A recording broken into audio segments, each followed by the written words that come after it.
집합건물법 보겠습니다. 137페이지입니다.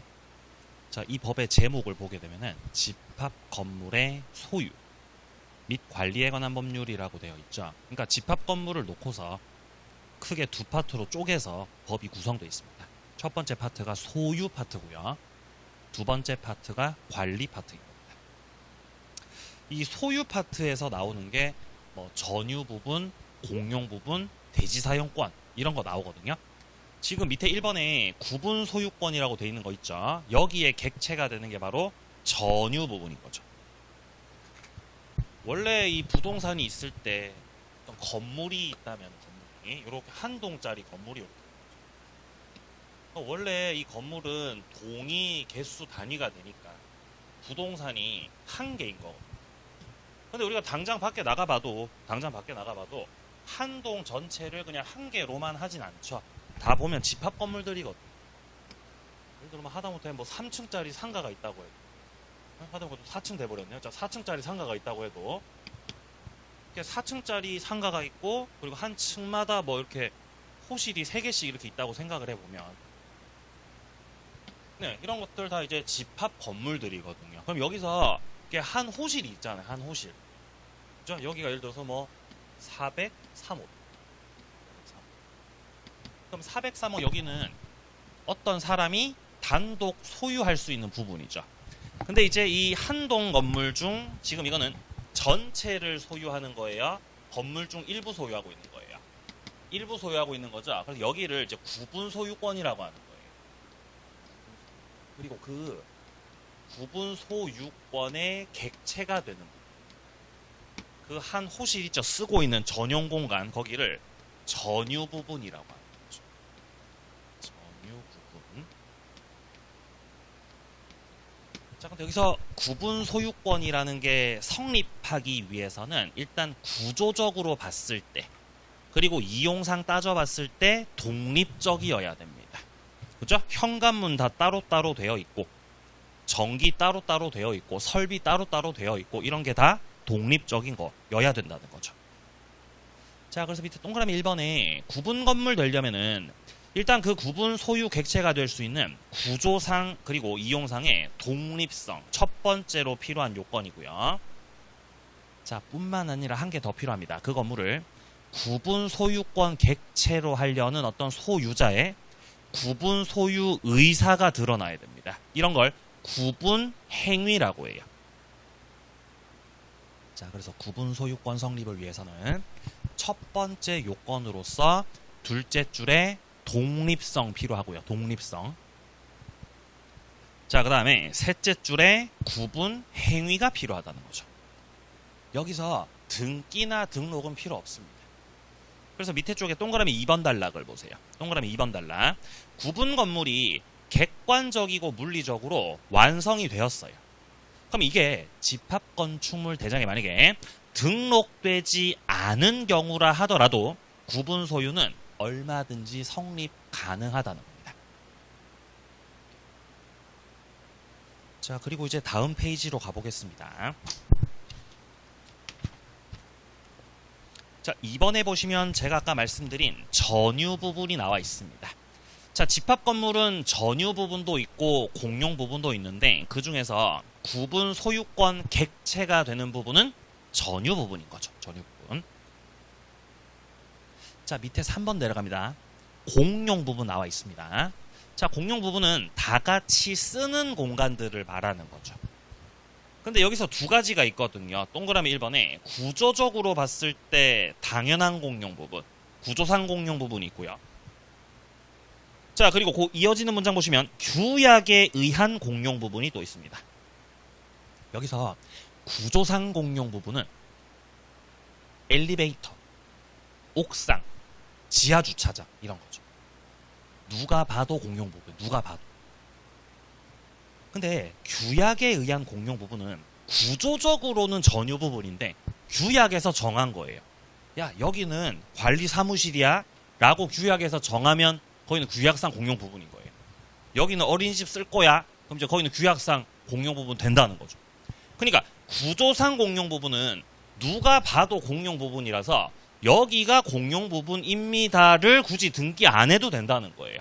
누가 봐도 알 수 있으니까. 근데 규약상 공용 부분은 니들 안에서 규약으로 정한 거니까 여기는 공용 부분이라는 취지를 등기하라는 거죠, 지금. 그런 차이가 있습니다.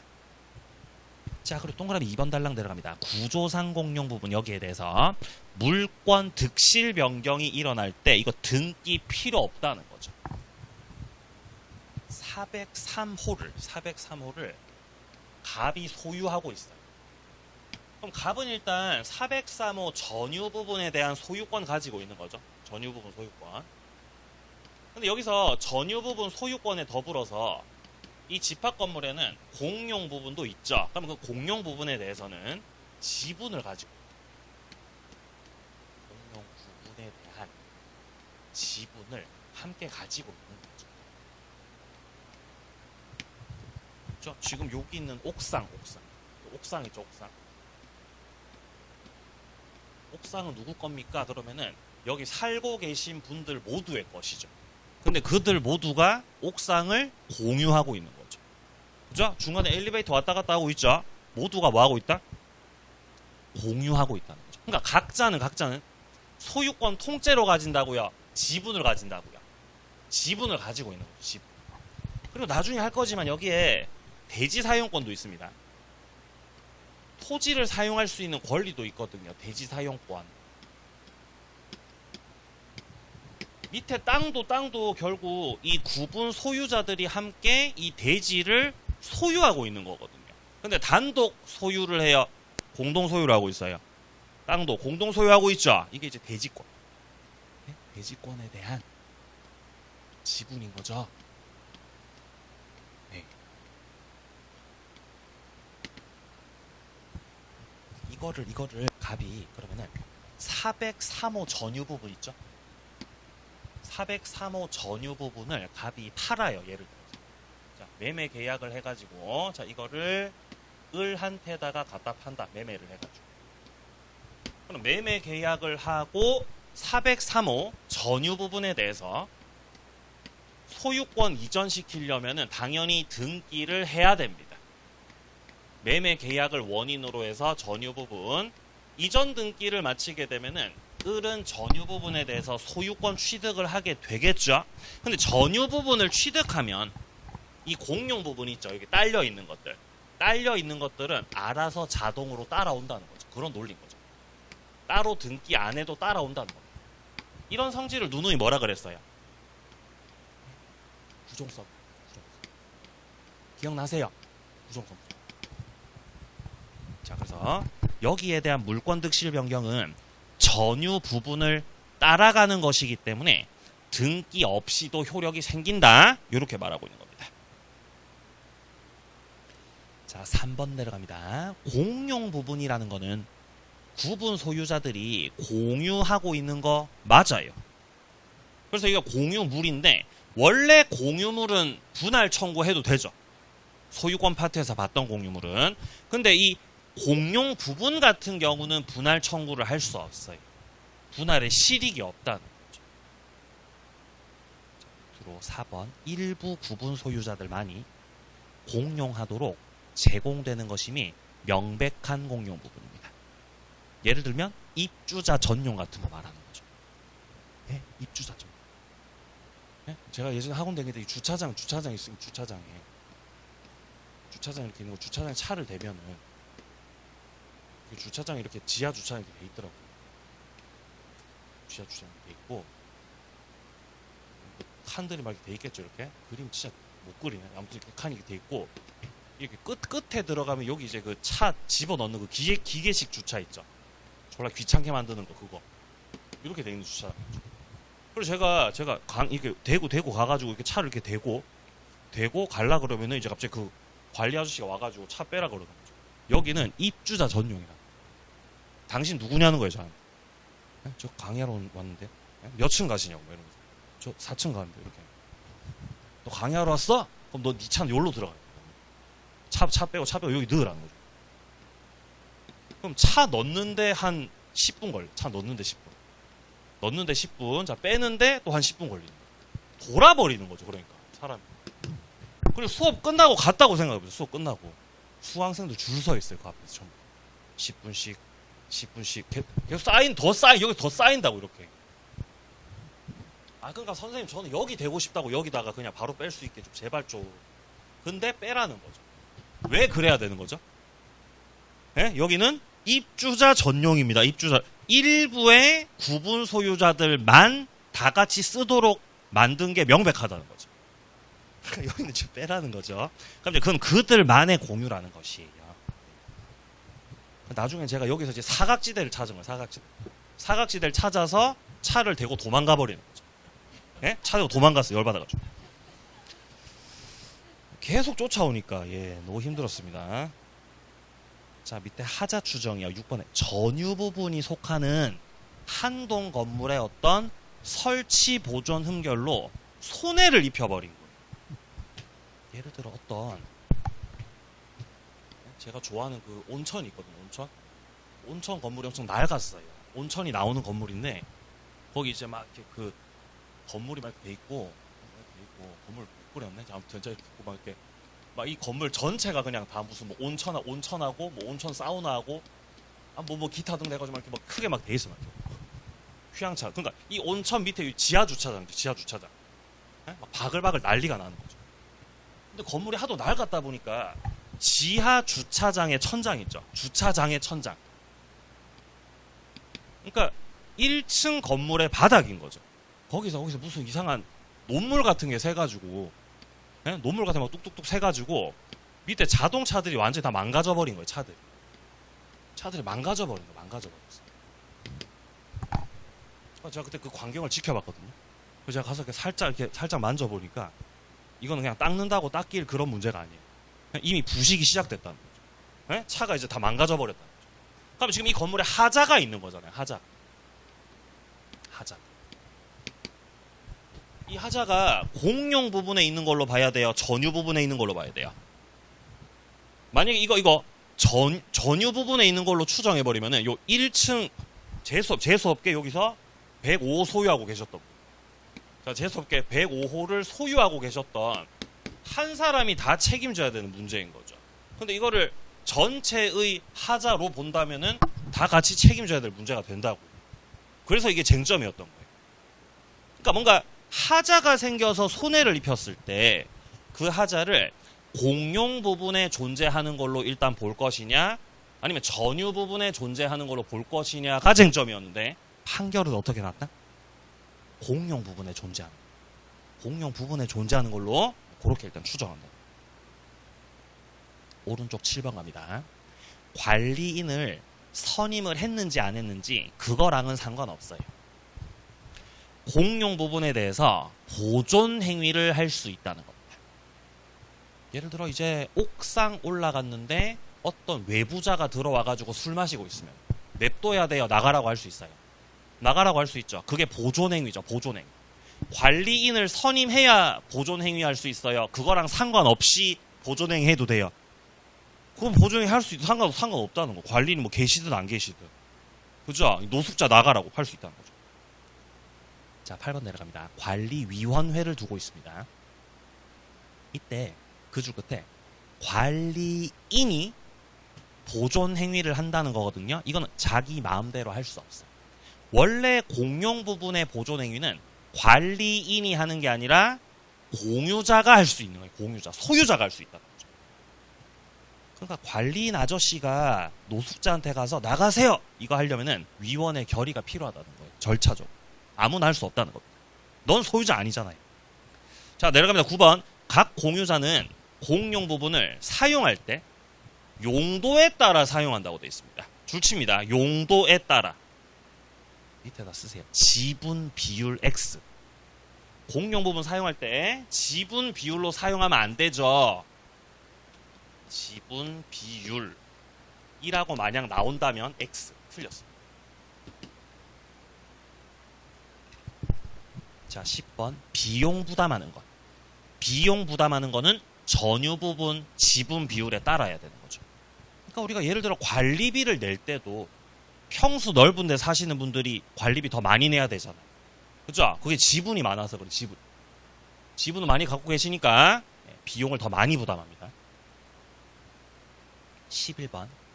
관리단 집회결이나 다른 구분 소유자 동의 없이 구분 소유자 한 사람이 공용 부분을 독점적으로 점유 사용한다는 거죠. 이런 사람들이 있다는 거예요. 공용 부분을 독점 사용을 하는 거예요. 독점 사용.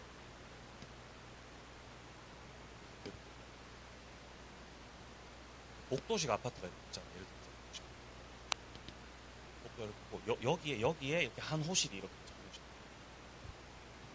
그림 왜 이렇게 못 그리지? 죄송합니다. 진짜 뒤지게 못 그리는 그림. 자, 여기 복도식 아파트가 있고 여기 이렇게 한 호실이 한 호실 이렇게 있는 위에서 내려다보는 거죠. 위에서 이렇게 내려다보고 있는 복도식 아파트를. 그럼 이제 요 복도에 각 호실들이 또 이렇게 있을 거 아니에요. 한 호실. 진짜 못 그린다. 아무튼 그러니까 호실들이 이렇게 호실들이 이렇게 있는 거죠.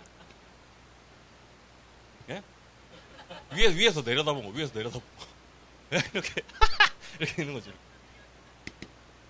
예? 복도식 아파트. 근데 이렇게 복도식 아파트가 있으면 여기서 이렇게 끝에 사시는 분들 있죠. 이분들이 이 복도 있죠. 그러니까 자기 현관문 나섰을 때 바로 복도가 나오잖아요. 그럼 이 복도는 공용 공간이란 말이에요. 그죠? 근데 앞에다 문을 설치한다. 여기다 문을 설치한다. 그래서 이 부분을 공용 공간임에도 불구하고 자기 거인 것 마냥 쓰는 사람들이 계신다고. 이런 거 아시죠? 보신 적 있으시죠? 이런 사람도 있다고, 이런 사람. 그럼 이거는 공용 부분임에도 불구하고 독점적 사용을 하고 계시는 거죠. 독점적으로 점유 사용을 하고 계시는 거거든요. 그래서 갑이란 사람이 여기서 그렇게 문 앞에다가 문 설치해가지고 막 이렇게 하고 계시는 거예요. 그러면 다른 호실 사시는 분들이 다 공유자들이죠. 이런 사람들이 여기에 대해서 물권적 청구권 행사를 할 수 있다는 거예요.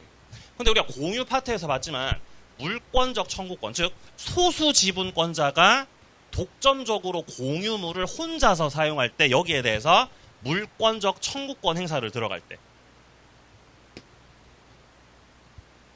목적물에 대한 인도 청구는 된다 그랬어요? 안 된다 그랬어요? 기억나세요? 이거 안 된다 그랬습니다. 인도 청구는 소수 지분권자가 소수 지분권자한테 할 수 없다 그랬죠? 인도 청구를 해야 돼요? 방해 제거 청구하셔야 돼요? 방해 제거 청구하는 게 절차적으로 맞다는 거죠. 그 논리가 여기서 똑같이 적용된다. 그러니까 물권적 청구권 행사를 할 수는 있는데 여기에 대해서 인도를 청구하는 게 아니고 방해 제거 청구하는 게 맞다는 취지인 겁니다. 그래서 지금 첫째 줄 끝에 구분 소유자 한 사람이 공용 부분을 독점적 점유 사용을 합니다. 어쨌든. 근데 여기에 대해서 다른 구분 소유자가 공용 부분에 관한 그 보존 행위로서 인도를 청구할 수는 없다고 되어 있는 겁니다. 방해 제거 청구하는 게 맞다는 논리입니다.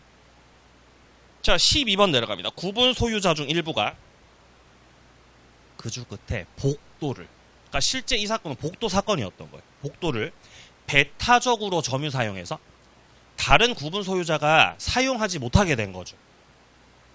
그럼 여기에 대해서는 그로 인해 얻은 이익을 다른 구분 소유자들한테다가 부당이득 반환을 해야 된다는 거죠. 그러니까 사용료 내야 돼, 안 내도 돼? 사용료 내야 된다는 거죠. 그죠? 혼자 썼으니까 거기에 상응하는 대가를 치러야 된다는 거죠. 자, 13번 내려갑니다. 공용 부분의 변경을 위해서는 변경을 하고 싶습니다. 자, 그러면 의결권 3분의 2가 필요합니다. 3분의 2. 자, 14번 공유자가 공용 부분에 관해서 다른 공유자에 대해서 채권 갖고 있죠. 승계인한테도 주장할 수 있다라고 되어 있는데 이거는 체납관리비 부분을 좀 볼 필요가 있습니다. 자, 요거 다음 페이지에서 139페이지에서 오른쪽 5번에 보시면은 체납관리비 나오죠. 자, 요 부분을 좀 보면 자, 일단 동그라미 1번입니다. 입주자 지위를 승계한 자한테다가 체납관리비 채권 전체를 행사할 수 있다고 아파트 관리 규약에서 정하고 있습니다. 하지만 판례는 뭐라고 얘기했냐? 셋째 줄에 전유 부분에 대한 체납관리비까지 승계하는 건 아니라고 했던 거죠. 그러니까 채권을 주장하더라도 승계인한테 채권 주장하더라도 밀린 그 관리비에 대해서 달라고 할 수 있는 건 공용 부분에 대한 걸 달라고 할 수 있는 거지 전유 부분까지 승계되는 건 아니라고 하셨던 겁니다. 자, 그래서 동그라미 2번 단락이에요. 집합건물 구분 소유권의 특별 승계인이 그 구분 소유권을 다시 제3자한테다가 이전시켰다는 겁니다. 이때 셋째 줄 전 구분 소유자의 공용 부분에 대한 체납 관리비는 지급할 책임이 있다는 거예요. 뭐는 지급할 책임이 없고 전유 부분에 대한 건 책임 없습니다. 승계인들한테. 승계인들은 이 공용 부분에 대해서는 지급할 책임이 있다는 겁니다. 하지만 공용 부분에 대한 체납 관리비에 대한 책임이 있다 하더라도 그 밑에 3번에 연체료가 포함되진 않는다는 거죠. 연체료까지 묻은 건 또 너무 가혹하다는 겁니다. 자, 이제 왼쪽에 갑니다. 4번, 왼쪽 4번에 대지 사용권입니다. 자, 대지 사용권은 그 집합 건물 밑에 땅이 있죠, 땅. 네, 그 부분에 대한 권리를 말하는 것입니다. 자, 밑으로 내려가서 동그라미 4번 단락에 보시면은 전유 부분에 설정된 저당권 효력. 대지 사용권에도 미치죠. 여기서 이 대지 사용권을 종된 권리라고 할 수 있습니다. 종된 권리. 403호를 갑이 소유하고 있었죠. 갑이 소유하고 있었죠. 그럼 갑은 403호를 소유할 그때 그 당시에 이 403호에 대해서 갑은 전유 부분에 대한 구분 소유권을 가지고 있고 거기에 딸려서 공용 부분과 대지권 지분도 함께 가지고 있었죠. 자, 근데 만약에 갑이 가지고 있던 이 403호에 여기에 저당권이 설정된다고 생각해요. 여기에 저당권자가 갑의 403호를 담보 잡는다고 생각을 해보시면 저당권 효력은 그러면 403호 전유 부분에만 미치겠어요? 여기 지분에도 미치겠어요? 지분에까지 싹 다 미친다는 거죠. 효력이요. 그리고 여기서 말하는 대지권 같은 경우는 저당권자 시각에서 봤을 때는 종된 권리거든요. 종된 권리이기 때문에 저당권 효력은 이 종된 권리에 싹 다 미친다는 거죠. 그래서 저당권자가 나중에 갑이 돈 못 갚아가지고 이 전유 부분에 대해서 경매 청구를 했고 이 경매로 인해서 얘가 낙찰을 받을 수 있잖아요. 경락을 받는 경우라면은 그때 같은 경우도 전유 부분 낙찰 받으면서 딸려있던 지분도 함께 다 낙찰 받게 되겠죠. 자, 밑으로. 자, 밑에 동그라미 6번 보세요. 구분 소유자는 규약이나 공정증서로서 달리 정하지 않은 한은 둘째 줄 전유 부분하고 분리해가지고 대지 사용권 처분할 수 없습니다. 왜냐하면 대지 사용권은 종된 권리이기 때문입니다. 자, 근데 7번입니다. 규약으로 다르게 정했다면 대지 사용권을 전유 부분과 분리 처분할 수도 있어요. 규약으로 달리 정했다면. 그러니까 8번처럼 강제 경매 절차에 의해서라면 전유 부분과 분리해서 처분될 수는 없는 거죠. 분리 처분하려면은 뭘로 정해야 된다고요? 규약 혹은 공증을 서야 된다는 거죠. 다음 페이지. 가지 마시고요. 예, 뭐요? 예. 네. 어떻게 분리하냐고요? 규약으로 달리 정해서 어떻게 분리 처분하냐고요? 그러니까 이런 저게 어떤 거냐면은 그때 당시에 단지가 있었는데 아파트 단지가 이렇게 있잖아요. 단지가 이렇게 그림 못 그립니다. 자꾸 단지가 있었는데 이렇게 거기에 이렇게 한 동 두 동씩 이렇게 있잖아요. 이렇게 있었던 거죠. 근데 여기 남는 땅이 있었어요. 남는 단지야. 이거를 분리해서 처분하고 싶었던 거예요. 분리해서 처분. 그러니까 이제 뭐 이 살고 있는 구분 소유자들 모두의 어떤 뭐 동의, 이런 게 들어가가지고 야 우리 요 땅은 필요 없으니까 어디다 갖다 팔아가지고 우리가 뭐 이렇게 하자.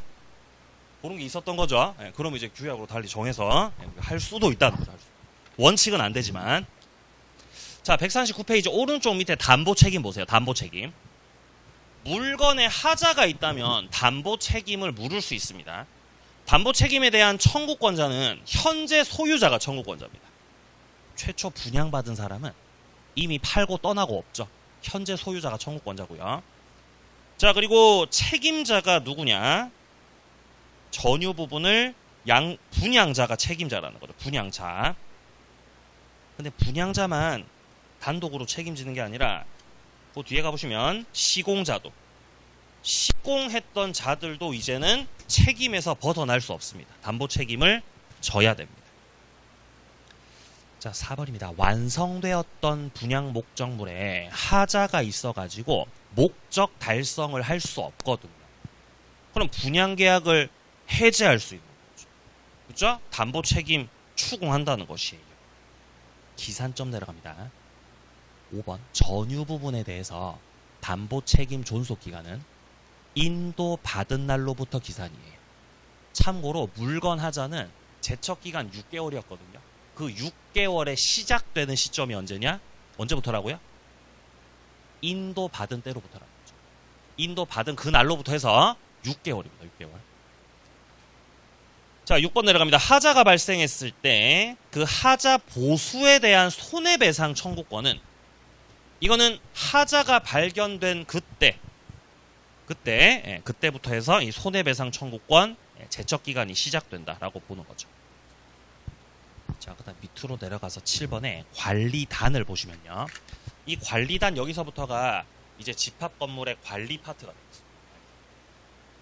소유 파트를 지나면 관리 파트가 나옵니다. 일단 첫 번째로는 집합 건물이 있으면 거기에는 구분 소유자들이 있는 거죠. 구분 소유자예요, 소유자들이에요? 구분 소유자들이죠, 들. 예를 들어 뭐 여기를 생각해 보면 구분 소유자 몇 명 있어요? 12명 계시는 거죠. 구분 소유자 12명 계시는 거예요. 그럼 이들 모두를 구성원으로 해가지고 이 12분 모두를 구성원으로 해가지고 관리단이 만들어져요. 이 관리단은 당연 설립 기간이에요. 당연 설립. 당연 설립이라는 거는 설립 행위를 할 필요 없다는 거예요. 집합 건물이 있으면 관리단도 당연히 있는 거죠. 그리고 이 관리단을 이끌어 가시는 분. 관리단을 이끌어가는 대표가 누구냐? 이게 바로 관리인이에요. 근데 관리인 같은 경우는 소유자가 아니어도 됩니다. 소유자일 필요는 없다는 거죠. 그리고 관리인은 구분 소유자 10인 이상인 경우입니다. 10인 이상일 때 관리인을 둬야 돼요. 집합 건물이긴 한데 구분 소유자만 5명밖에 안 되는데 뭐 관리인 선임해야 돼? 그 필요 없다는 거죠. 몇 명 이상일 때요? 10인 이상일 때 10인. 그러니까 관리인 이분이 우리가 아파트에 그 관리사무소 가면 그 소장님 계시잖아요. 관리소장님 계시죠? 그분이 관리인이라. 소유자예요. 소유자 아닌 경우도 있어요. 소유자 아닌 경우, 그러니까 월급 받고 일하시는 분이다. 그죠? 소유자일 필요가 없다는 거예요. 근데 이분들이 일을 열심히 해요. 횡령할 기회를 노리고 있어요. 네? 횡령할 기회를 노릴 수 있잖아요. 그래서 관리위원회를 만드는 거예요. 관리위원회를 만들어서 감시해요. 감시.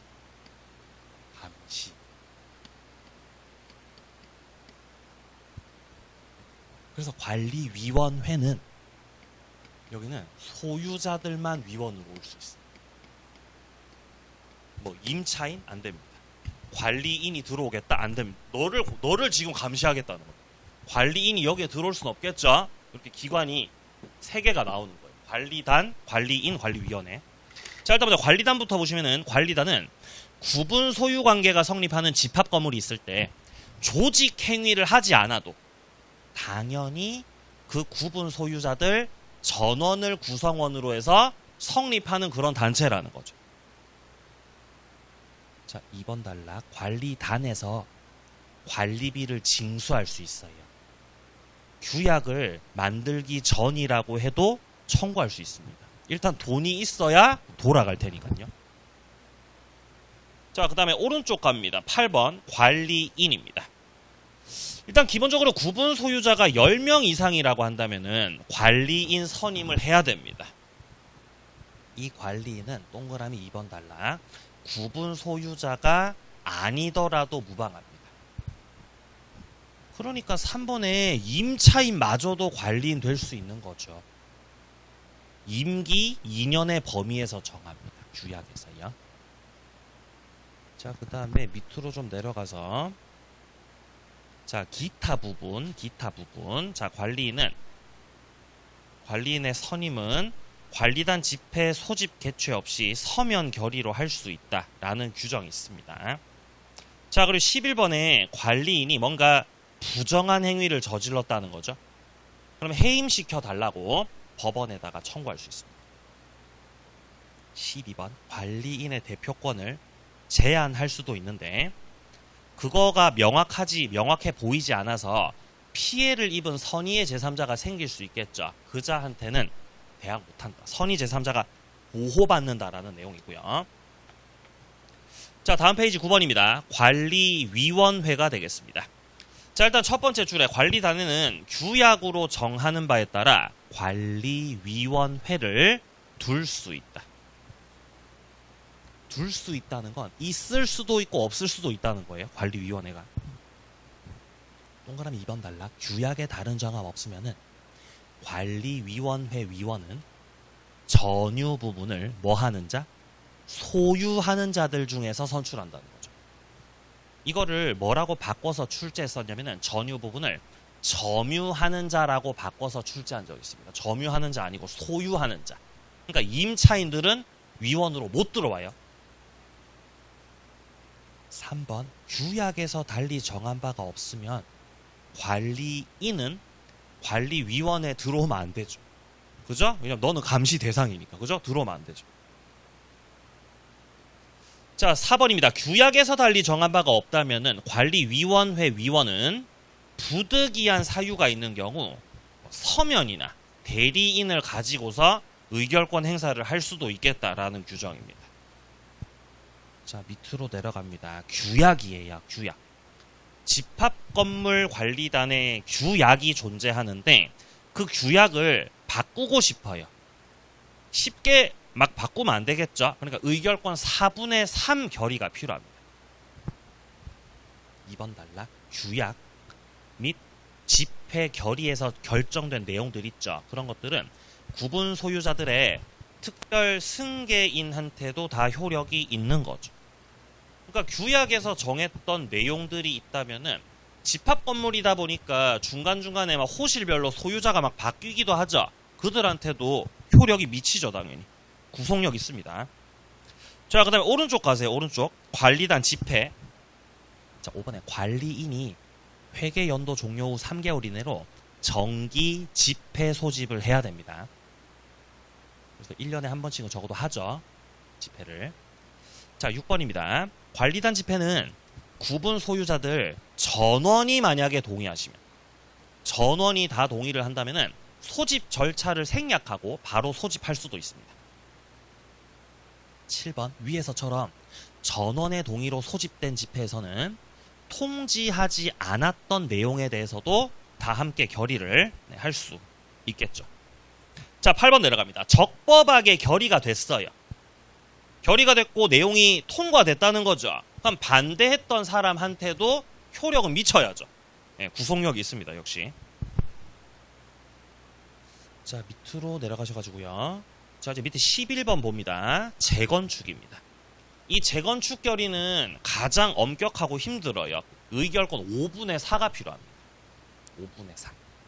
의결로 재건축을 결의할 수 있습니다. 2번 단락. 한 단지 내에 있는 여러 동의 건물을 일괄해서 재건축하려는 거죠. 그럼 재건축 결의는 각 건물마다 해야 된다는 거예요. 그죠? 그러니까 한 아파트 단지 안에 건물이 10동이 있다는 거죠. 그죠? 그럼 재건축 결의 각 동마다 다 하셔야 된다고요. 10번의 결의가 다 있어야 됩니다. 자, 3번 단락. 서면 결의를 통한 재건축 결의도 당연히 가능하고요. 다음 페이지. 자, 밑에 쪽에 이 재건축 관련해서 중간에 보시면은 괄호 안에 재건축 참가 여부 최고라고 돼 있는 부분 보세요. 자, 동그라미 10번 단락 보시면은 재건축 결의가 있는 경우 지패를 소집한 자는 지체 없이 그 결의에 찬성하지 않은 구분 소유자에 대해서 재건축 참가 여부에 대한 회답 최고해야 됩니다. 최고를 해야 된다. 왜냐면 이제 집합 건물이 있으면은 그 집합 건물 안에서 찬성하는 사람도 있고 반대하는 사람도 있을 거 아니에요. 숫자로 한번 매겨보죠. 1, 2, 3, 4, 5. 예를 들어 10분이 계신다고 생각해요. 한동 안에 이렇게 구분 소유자가 10분이 계세요. 근데 여기서 예를 들어서 뭐 한 8분 정도는 재건축에 대해서 찬성했습니다. 찬성했는데 나머지 2분은 여기에 대해서 나는 싫어. 돈 없어. 이 바보들아. 반대할 수 있잖아. 근데 어쨌든 찬반으로 쪼개지긴 했지만 5분의 4 이상의 결의가 있다라고 한다면은 재건축 하기로 결정이 된 거잖아요. 재건축 우리는 어쨌든 하게 될 겁니다라고 어쨌든 결의가 된 거죠. 통과가 됐다는 거예요. 근데 되고 나서 얘네들을 그냥 무시하지 말고 한 번 더 뭐 하시라고요? 혹시 참가하실 건지. 예? 이미 결의가 됐으니까 혹시 참가하실 건지에 대해서 최고를 하라. 근데 최고를 서면으로 하라고 돼 있습니다. 서면으로. 흔적 남겨놓으라는 거예요. 나중에 딴 말하기 전. 말 바꾸기 전에 서면을 통해서 최고를 해야 된다고 돼 있습니다. 이때 11번 최고를 받았던 그 구분 소유자가 2개월 내로 답을 안 한다면 이거는 참가하겠다는 거다, 참가 안 하겠다는 거다. 참가 안 하겠다가 되는 거죠. 참가하지 않겠다라는 회답으로 간주됩니다. 답을 안 하시면. 12번 재건축 결의에 찬성하지 않은 구분 소유자한테다가 매도 청구권 행사를 위한 그 최고는 역시 서면으로 해야 된다는 것이에요. 결국 최고했음에도 최고했을 때 이 9번 같은 경우는 알겠어요. 찬성할게요. 찬성파가 이렇게 9명이 된 거죠. 근데 한 분이 끝까지 계속 반대하고 답도 안 하신다라고 한다면은 이제는 여기에 대해서는 이 나머지 구분 소유자들이 끝까지 반대하는 이분을 향해서 이제 결국 매도 청구를 하게 되는 거죠. 매도 청구는 우리 재건축 이제 할 거니까, 그죠? 당신 거 팔고 나가라는 거죠. 그래서 이제 매수해 주겠다는 거죠. 결국 최종적으로 하게 되는 매도 청구입니다. 매도 청구. 자, 13번입니다. 재건축 결의가 법정 정족수 미달로 무효가 돼버렸다는 거죠. 그럼 이건 5분의 4 결의가 안 됐다는 말이잖아요. 그럼 매도 청구는 안 되는 거죠. 절차를 제대로 못 거치고 있어야. 자, 여기까지 집합건물법을 말씀드렸고요. 자, 오른쪽 68번에 앞부분만 좀만 볼게요. 부동산 실권리자 명의등기에 관한 법률인데 여기서는 명의신탁 금지를 하고자 하는 법률인 건데 이 법의 적용 범위를 먼저 보면 부동산 실명법상에 명의신탁으로 보지 않는 경우 있습니다. 지금 현재 여기 동그라미 1번부터 동그라미 5번까지 같은 경우는 이 부동산 실명법에서의 제재 대상으로 보지 않는 경우. 제재 대상. 원래 명의신탁이라는 걸 하면 제재하거든요. 너네 명의신탁 하지 마. 너네 명의신탁을 하지 마. 명의신탁을 너네가 하면 명의신탁 해가지고 막 부동산 막 차명으로 등기하고 하면 국가 입장에서 세금을 뜯어내기 힘들어지니까 너 이거 하지 마. 너 이거 하면 이제 제재한다. 제재. 실명법으로, 부동산 실명법으로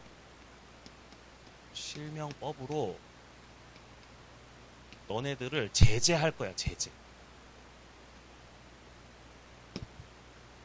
근데 그 명의신탁들 중에서도 이 제재 대상에서 제외되는 것들이 있어요. 제재 대상에서 제외되는 명의신탁. 그럼 얘네들은 명의신탁이에요? 명의신탁 아니에요? 명의신탁이에요. 명의신탁 맞아요. 근데 실명법에서 제재하겠다라는 그 명의신탁은 아니라는 거죠. 그러니까 제재 안 하는 명의신탁이 있다는 거예요. 해도 되는 명의신탁.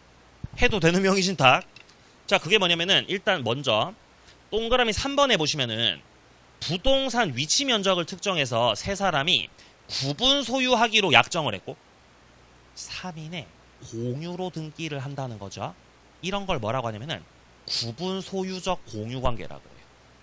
자, 같은 말로 밑에 동그라미 4번에 상호 명의 신탁 보이세요? 상호 명의 신탁, 이것도 명의 신탁이라는 거죠.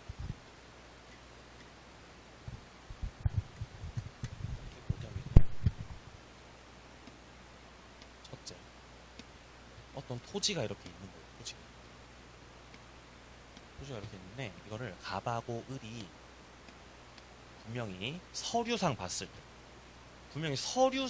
때는 이 한 필지 토지에 대해서 갑과 을이 공유하는 걸로 돼 있습니다. 분명히 서류상은 공유로 하는 걸로 돼 있는데 서류에. 근데 갑과 을이 이 땅을 사용할 때 야 우리 공유로 사용하지 말고 우리 사이 안 좋으니까 자 이렇게 해가지고 여기는 갑 소유, 여기는 을 소유로 해서 우리 이거 구분 소유하자. 공유하지 말고 구분 소유하자. 이렇게 합의했다는 거야. 이렇게 하면 돼야 안 돼요? 이렇게 된다는 거예요. 자기네들끼리 사용하는 방법을 정하고 있는 거니까. 아니 그러면 이렇게 구분 소유하려면 땅을 자르면 되잖아. 근데 안 잘리는 땅들이 있거든. 안 잘리는데 공유 관계는 해소가 안 되는 그런 상황이라면은 일단 구분 소유하기로 합의를 해놓고 서류는 공유로 돼 있는 그런 상태를 유지한다는 거죠. 이런 걸 구분 소유적 공유 관계라 그래요. 이거 유효해요. 이거 구분 소유적 공유 관계를 하고 있다는 거는 결국 서로가 명의 신탁을 하고 있다는 거예요. 갑도 을도 서로가 상호가 둘이서 함께 명의 신탁을 하고 있다라고 봐요. 왜냐면 갑과 을은 어쨌든 공유를 하고 있는 거기 때문에 예를 들어 갑의 지분이 2분의 1이라면 갑의 지분은 퍼져 있는 게 맞는 거거든요. 퍼져 있는. 그러면 을의 지분도 2분의 1이면은 을의 지분도 퍼져서 존재해야 맞는 거잖아요. 지분은 퍼져 있음에도 불구하고 지금 공유로 쓰고 있어요. 구분 소유로 쓰고 있어요. 구분 소유로 쓰고 있으면 각자가 구분해서 쓰고 있는 그 공간에는 상대방 지분이 들어가 있다는 거예요. 그러니까 둘이서 함께 명의 신탁을 하고 있다는 거죠. 근데 자기네들끼리 사용 방법을 정한 것에 불과하기 때문에 이런 것들까지 실명법으로 제재를 하지는 않겠다는 겁니다. 그러니까 유효라는 거죠. 해도 된다는 거죠. 그러니까 지금 3번도 4번도 둘 다 마찬가지입니다. 여기서는 해도 된다. 그리고 5번 동그라미 5번 해보시면 신탁법에 의한 신탁입니다. 그러니까 신탁법이 따로 있는 거예요. 신탁법이 따로 있고 그 신탁법상 명의 신탁을 한다는 거잖아. 그럼 이것도 명의 신탁하는 거 맞지만 부동산 실명법으로 제재하려는 그 명의 신탁은 아니니까 너네도 제재 안 할게. 그리고 위에 동그라미 1번하고 동그라미 2번 같은 경우는 가등기 담보 양도 담보예요. 가등기 담보 양도 담보는 가등기 담보하고 양도 담보. 너네들 같은 경우는 부동산 실명법으로 제재해야 돼요. 가담법으로 제재해야 돼요. 이 가담법으로 제재해야 되는 법 따로 정해져 있잖아요. 법 따로 만들어 놨죠. 그걸로 하면 된다는 거죠. 그래서 아예 이 제재 대상에서 제외되는 게 총 3가지라는 거죠. 가등기 담보, 양도 담보, 구분 소유적 공유 관계, 신탁법상의 신탁입니다. 근데 이게 헷갈리면 안 되는 게 밑에 무슨 법률론 배우자, 뭐 사실론 배우자 나와 있죠. 이런 경우들은 제재 대상은 맞는데 예외적으로 유효인 경우를 말하는 거예요. 적용은 되지만 예외적으로 유효. 이전에 제가 말씀드린 거는 실명법상의 제재 대상에서 제외된, 제재하지 않겠다가 이렇게 3가지고요. 그리고 추가적으로 제재 대상은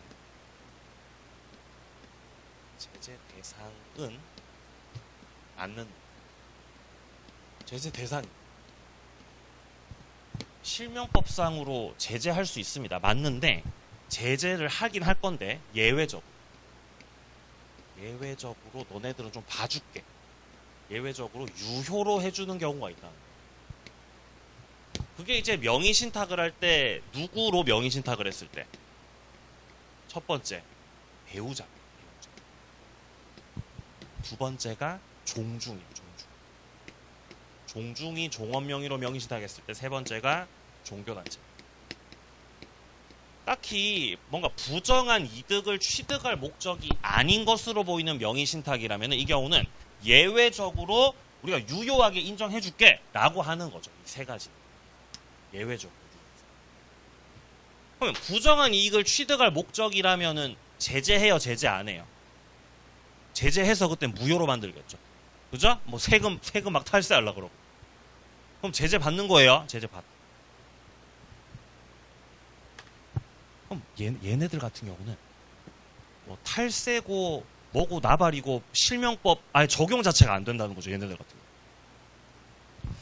자, 근데 이때 예외 특칙 배우자는요. 지금 보시면 법률론 배우자가 있고 사실론 배우자가 있는데 여기서 법률론 배우자가 특칙이 적용되는 유효의 경우입니다. 유효.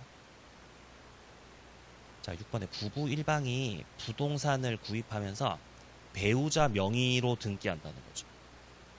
이렇게 하면 안 되죠. 그렇죠? 후회할 짓을 하고 있습니다, 지금. 자, 그럼 이때 부동산 실명법의 적용 대상이라는 거죠. 자, 근데 7번입니다. 신탁자와 수탁자가 혼인을 해서 등기 명의자가 법률상 배우자가 되었습니다. 그럼 법률상 배우자가 된 그때부터는 이제 명의신탁이 유효로 된다는 그런 내용입니다. 자, 근데 밑에 8번에 법률론 말고 사실혼 관계에 있는 자 사이의 명의신탁은 무효라는 거죠. 사실혼 배우자는 배우자예요, 배우자 아니에요? 배우자? 저. 배우자죠? 왜 배우자예요? 네? 배우자라고 돼 있잖아요. 사실혼 배우자. 얘도 배우자 맞다고요. 그러니까 법률혼 배우자하고 사실혼 배우자의 차이는 이제 혼인신고 했냐 안 했냐 그게 다른 거죠. 자꾸 사실혼 배우자를 무슨 뭐 내연녀 정도로 그거 아니에요. 내연녀 그런 거 다른 개념이에요. 자꾸 와가지고 물어보시던 사실혼 배우자는 혼인신고만 안 했을 뿐 이분도 배우자시라고. 이분도 배우자. 자, 9번 탈법적 목적이 없어도 사실혼 배우자 간의 명의신탁 허용되지 않는다. 무효라는 거죠. 무효. 자, 앞부분 잠깐 짚어드렸고요. 그 이후에 나오는 내용들은 또 다음 주에 이어서 진행해 나가는 것으로 하겠습니다. 자, 고생하셨고요. 식사 맛있게 하시고 3시부터 문제를 풀어 나가도록 하겠습니다.